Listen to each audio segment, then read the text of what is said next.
What's up, players? Sorry about the light again. Once again, it's the only thing I have.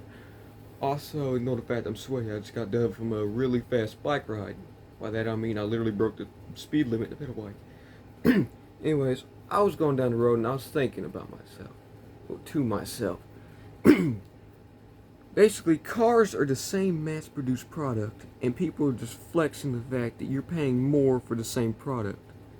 For example, let's use Chevy since it's the only trim I've really memorized. Let's say you're comparing a base model work truck to the LTZ.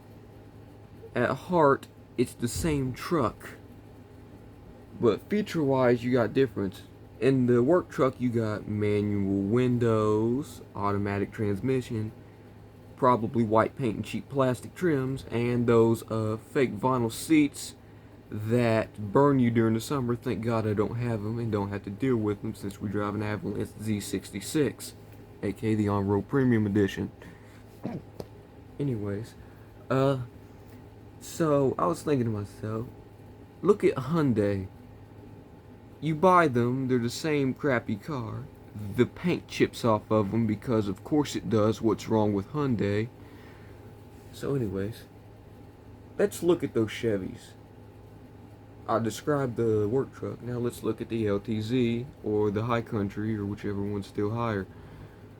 You get chrome, you get leather, which cracks a lot. You get heated seats, steering wheel, cooled seats, lots more features. But you're flexing the same vehicle.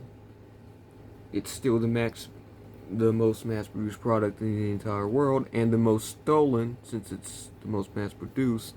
Look it up. Anyways, so I know you'd rather prefer the higher trim, but let's look at the facts. You can get the same truck for cheaper and put some spray painted chrome on it. Mine's completely stock.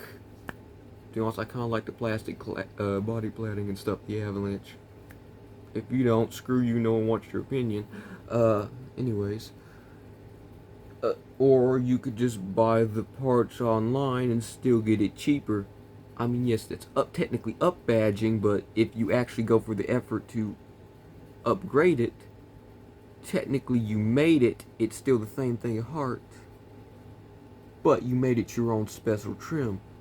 That's why I say you should buy the lower trims and work your way up to the higher trims by putting the higher trim parts on there to make it more worth it and customize it yourself. Or maybe you just don't get scammed by buying a High Country when you could just make your own, or have it break down in 5 minutes and depreciate 50% after you drive 3 miles, or the split second it hits pavement. In case you don't know, the thing drops like 15% the split second your ass hits that seat and the key turns. That first RPM raise, say goodbye to your resale value. And see you later, players. I was just cruising and decided to do a video on this, so see you later. Don't buy Hyundais. Stick to Toyota and Chevy, but specifically the GMT 100 Chevy since they're the most reliable. And do not, by any circumstances, buy a Chrysler unless you want to pay Chrysler repair bills, which are high. And you know what's not as high? The rust. Because it doesn't go as high, because by the time you notice it, the frame's already gone. Anyways, later, haters. See you later. If you a hater, you're gay. No offense to homos or anything like that. No sense people. I've said the F slur like 200 times. See you later, people.